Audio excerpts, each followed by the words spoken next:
Hello बेटा, स्वागत है आप सबका सनग्लो क्लासेस में। कैसे हैं आप सब लोग? आई होप आप बहुत अच्छे से हैं।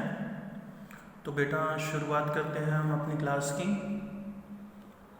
बेटा लास्ट क्लास में हमने जो टॉपिक कवर किया था वो था टाइप्स ऑफ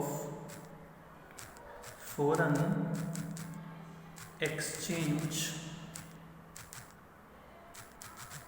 रेट सिस्टम। बेटा ये हमारा टॉपिक था लास्ट क्लास का।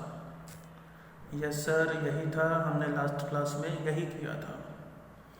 तो बेटा मैं एक बार क्विक रिवीजन करवाना चाहूँगा सभी टाइप्स की। तो बेटा हमारा जो फिक्स्ड एक्सचेंज रेट सिस्टम था, सबसे पहले हमने डिस्कस किया था फिक्स्ड एक्सचेंज रेट सिस्टम। बेटा इसमें हमने क्या देखा था? इसमें हमने ये देखा था कि बेटा हमारे जो फॉरेन एक्सचेंज के रेट है, हमारे फॉरेन एक्सचेंज के रेट है वो बेटा कौन डिसाइड करता है? बेटा हमारे फॉरेन एक्सचेंज के रेट डिसाइड करता है इसमें सेंट्रल बैंक। बेटा लास्ट क्लास में शायद मैं कई जगह सेंट्रल गवर्नमेंट वर्ड का यूज़ कर रहा था। हालांकि सेंट्रल बैंक भी सेंट्रल गवर्नमेंट की पावर के अंडर ही काम करता है, बट बेटर ये है कि हम यहाँ पर सेंट्रल बैंक का यूज़ करें, क्योंकि फॉरेक्स मार्केट जो है उसको रेगुलेट कौन करता है? हमारा सेंट्रल बैंक। सेंट्रल बैंक का मतलब बेटा RBI। ओके सर, ठीक है।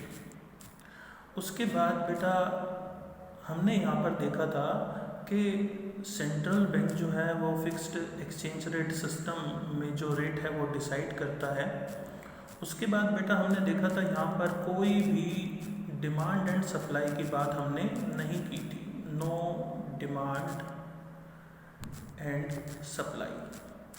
तो बेटा हमने यहाँ पर डिमांड एंड सप्लाई की कोई भी बात नहीं की थी। ठीक है सर। फिर बेटा हमने जो दूसरा देखा था वो था बेटा हमारा फ्लेक्सिबल एक्सचेंज रेट सिस्टम।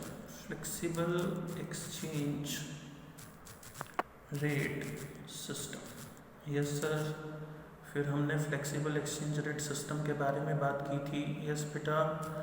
बेटा उसमें भी हमने क्या देखा था? फ्लेक्सिबल एक्सचेंज रेट सिस्टम में आपको याद होगा कि हमने देखा था कि इस सिस्टम में जो रेट है वो कौन डिसाइड करता है? बेटा डिमांड एंड सप्लाई।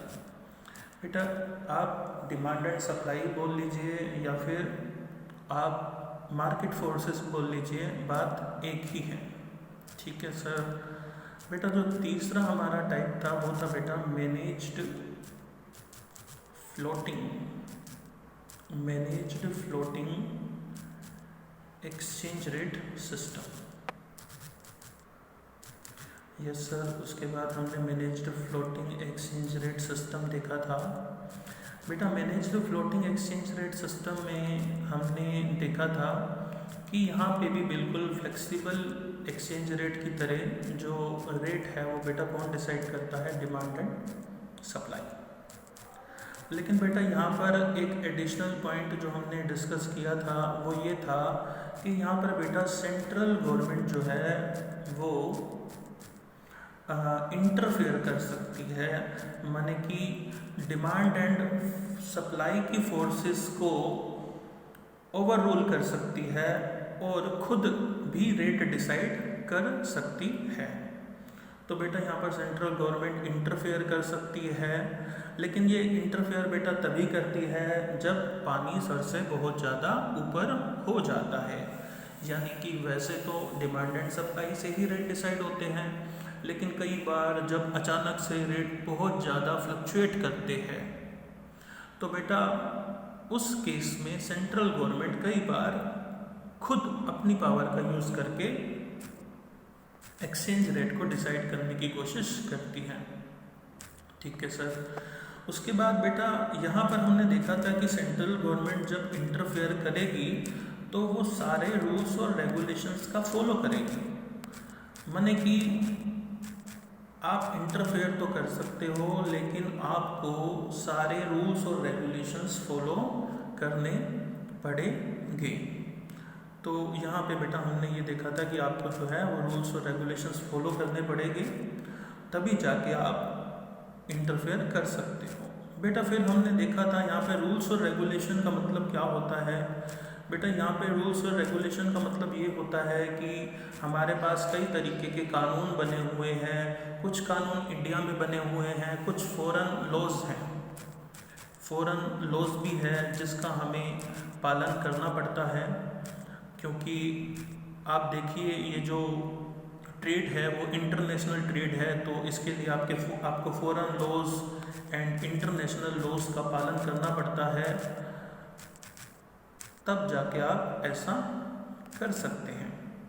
ठीक है सर। उसके बाद बेटा हमने इंडिया में भी कई सारे लॉज बना रखे हैं। जैसे बेटा एक हमारा है फॉरेन ट्रेड पॉलिसी, इसके अकॉर्डिंगली हमको इसमें कई सारे रूल्स और रेगुलेशंस होते हैं, उनकी कंप्लायंस करनी होती है, तब जाके हम इंटरफेयर कर सकते हैं। इसके बाद बेटा मैंने आपको बताया था फेरा नाम से एक एक्ट बना हुआ है जिसको हम बोलते हैं फॉरेन एक्सचेंज रेगुलेशन एक्ट। तो ये कुछ लॉज है जो हम सबको फॉलो करने पड़ते हैं, तभी जाके हम एक प्रॉपर सिस्टम के अकॉर्डिंगली काम कर सकते हैं। उसके बाद फिर बेटा हम ये देखते हैं कि हमने देखा था dirty floating exchange rate system, dirty floating exchange rate system. तो बेटा यहाँ पे भी हमने, आपको याद होगा हमने कौन से पॉइंट कवर किए थे। बेटा हमने बोला था कि लगभग ये बिल्कुल managed floating exchange rate system की तरह ही होता है। आई मीन टू से इसमें भी बेटा डिमांड एंड सप्लाई से ही रेट जो है वो डिसाइड होते हैं। Yes sir. और बेटा फिर हमने ये भी बताया था कि यहाँ पे भी सेंट्रल गवर्नमेंट जो है यहाँ पे भी सेंट्रल गवर्नमेंट जो है वो इंटरफेयर कर सकती है।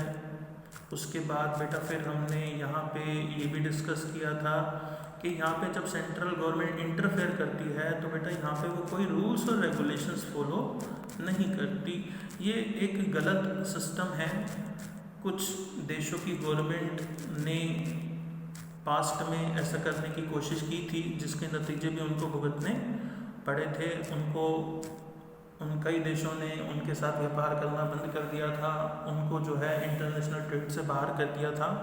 तो बेटा यहाँ पे हम देखेंगे कि यहाँ पे कई देश जो है वो रूल्स और रेगुलेशंस फॉलो नहीं करते, जिसको हम बोलते हैं dirty floating exchange rate system.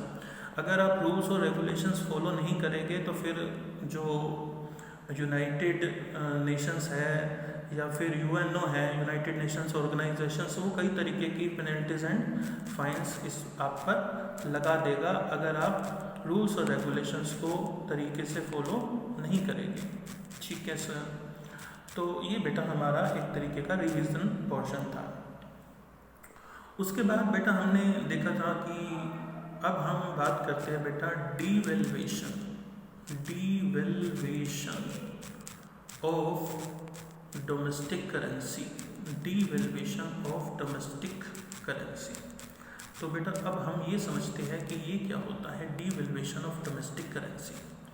बेटा डीवैल्यूएशन ऑफ डोमेस्टिक करेंसी का मतलब ये होता है कि डोमेस्टिक करेंसी का गिर जाना, domestic currency fall, domestic currency fall. तो बेटा अगर हमारे देश की करेंसी जो है वो गिर जाए या फिर हम बोल सकते हैं वीक हो जाए डॉलर के कंपैरेटिवली, तो इसे हम बोलते हैं बेटा डीवैल्यूएशन ऑफ डोमेस्टिक करेंसी। मैं आपको एक एग्जांपल देता हूँ। जैसे कि मान के चलिए आज जो है वो $1 का रेट चल रहा है बेटा कितना, 50 रुपये, और 3 दिन बाद मतलब कुछ दिन बाद। कुछ दिन बाद $1 का रेट कितना हो जाए? $1 का रेट बेटा कुछ दिन बाद हो गया है मान के चलो 70 रुपये। तो बेटा अगर ऐसा होता है तो आप देखेंगे कि इसमें रुपी जो है वो गिर रहा है और डॉलर जो है वो बढ़ रहा है। रुपी गिर रहा है, डॉलर बढ़ रहा है, फॉरेन करेंसी मजबूत हो रही है, डोमेस्टिक करेंसी फॉल हो रही है। ठीक है बेटा, तो अब हम देखते हैं कि ये किस तरीके से काम करता है। वैसे तो आपको ये लगेगा कि सर $1 50 रुपये का है और 70 रुपये का हो रहा है, तो ये तो बढ़ रहा है। बढ़ तो रहा है बेटा, यहाँ पर आपको ध्यान देना होगा, डॉलर तो क्या हो रहा है? डॉलर हो रहा है बेटा स्ट्रॉन्ग। डॉलर जो है वो हो रहा है स्ट्रॉन्ग। डॉलर जो है बेटा वो तो हो रहा है स्ट्रॉन्ग। और जो हमारा रुपी है वो क्या हो रहा है बेटा? रुपी जो है वो हो रहा है वीक।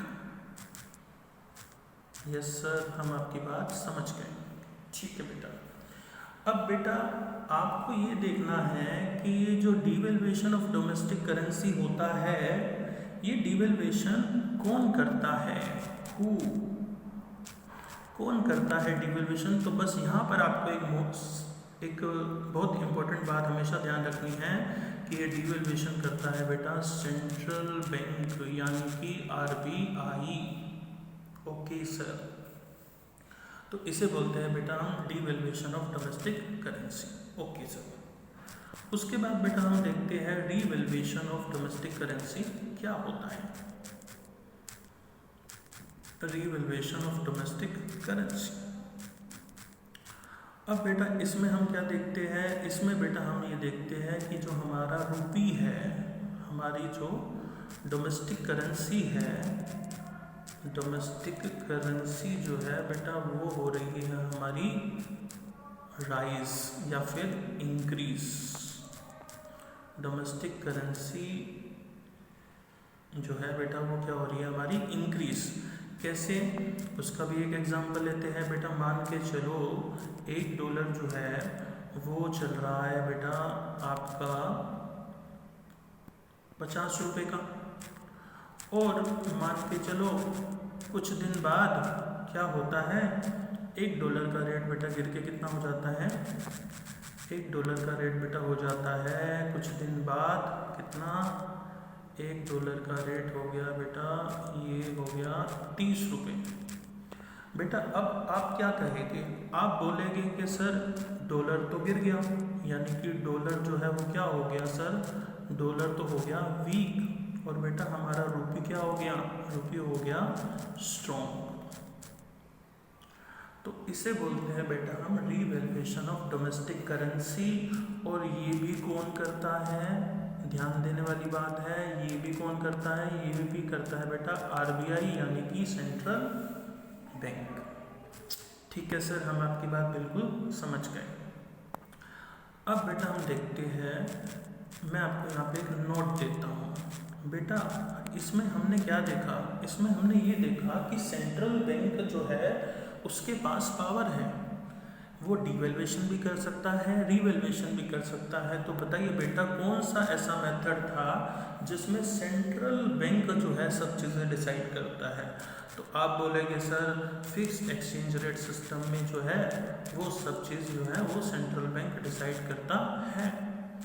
तो इट मीन्स डिवैल्यूएशन और रिवैल्यूएशन बेटा कौन से सिस्टम में होती है? डिवैल्यूएशन और रिवैल्यूएशन होती है बेटा फिक्स्ड एक्सचेंज रेट सिस्टम में। तो यहाँ पर आपको ये बात और ध्यान देनी है। ठीक है सर, हम आपकी बात जो है समझ गए हैं। ठीक है sir,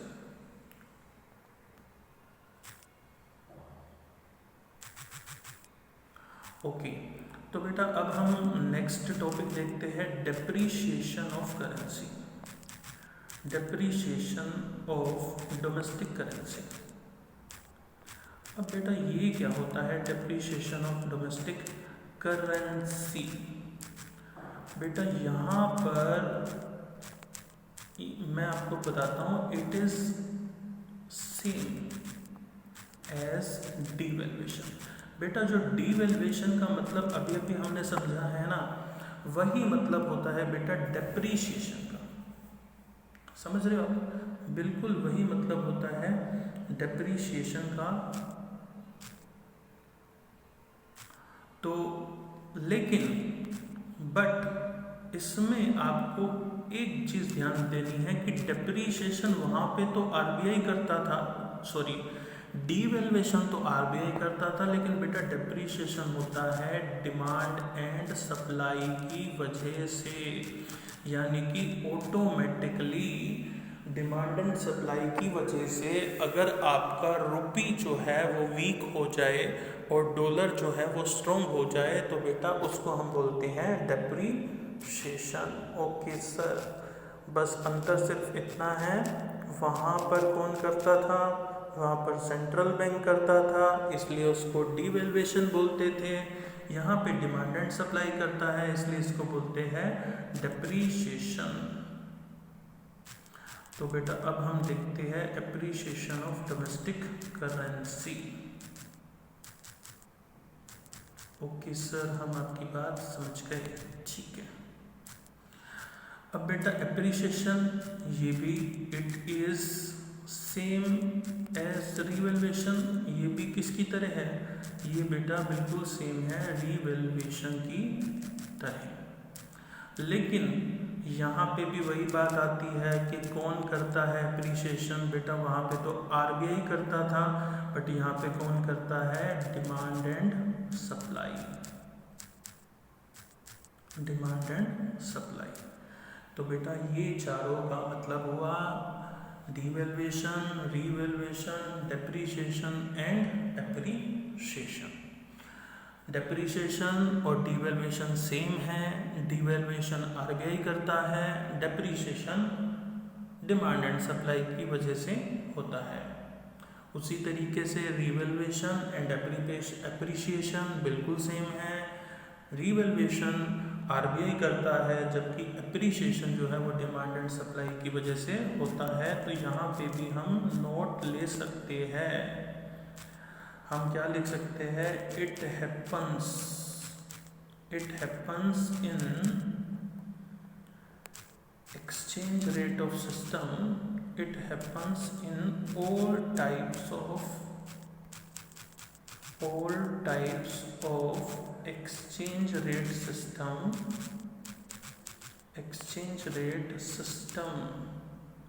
it happens in all time of exchange rate system other than fixed exchange rate system। तो बेटा फिक्स्ड एक्सचेंज रेट सिस्टम को छोड़ के सब में, सारे सिस्टम्स में एप्रिसिएशन और डेप्रिसिएशन होता है। यानी कि अगर डॉलर बढ़ता है या फिर कम होता है तो फिर डेप्रिसिएशन या फिर एप्रिसिएशन को हम बुलाते हैं। ठीक है सर। तो बेटा अब मैं आपसे पूछूंगा क्वेश्चन कि फिक्स्ड एक्सचेंज रेट सिस्टम में कौन सा पॉसिबल है, तो आप बोलोगे सर डिवैल्यूएशन या रिवैल्यूएशन। फ्लेक्सिबल में कौन सा है, आप बोलोगे डेप्रिसिएशन एंड एप्रिसिएशन। फिर मैं पूछूंगा मैनेज फ्लोटिंग में कौन सा है, तो आप बोलोगे डेप्रिसिएशन एंड एप्रिसिएशन। फिर मैं बोलूँगा डर्टी फ्लोटिंग में कौन सा पॉसिबल है, तो भी आप बोलोगे डेप्रिसिएशन एंड एप्रिसिएशन। क्योंकि जो लास्ट के 3 मेथड्स है, फर्स्ट मेथड में तो डिमांड एंड सप्लाई का कोई रोल नहीं है, इसलिए वहाँ होता है डिवैल्यूएशन एंड रिवैल्यूएशन। बाकी के 3 मेथड्स में डिमांड एंड सप्लाई का रोल है, इसलिए वहाँ पे क्या होता है बेटा डेप्रिसिएशन एंड एप्रिसिएशन। तो बेटा अब मैं आपसे एक क्वेश्चन पूछूंगा और आप उसका मुझे मैसेज में रिप्लाई करेंगे सोच के। तो बेटा आपने मुझे ये बताना है कि अगर डॉलर इंक्रीज हो, अगर डॉलर का रेट क्या हो, इंक्रीज हो, तो बेटा आपको मुझे ये बताना है कि जो हमारा एक्सपोर्ट है वो बढ़ेगा या फिर कम होगा। अगर डॉलर का रेट इंडिया में इंक्रीज होगा तो हमारा एक्सपोर्ट बढ़ेगा या कम होगा, ये आप मुझे मैसेज में बताएंगे। Thank you so much. हम अपनी क्लास यहीं पे कंक्लूड करते हैं। आई होप आपको मेरी सारी बातें समझ में आ गई होगी। ठीक है बेटा, थैंक यू सो मच।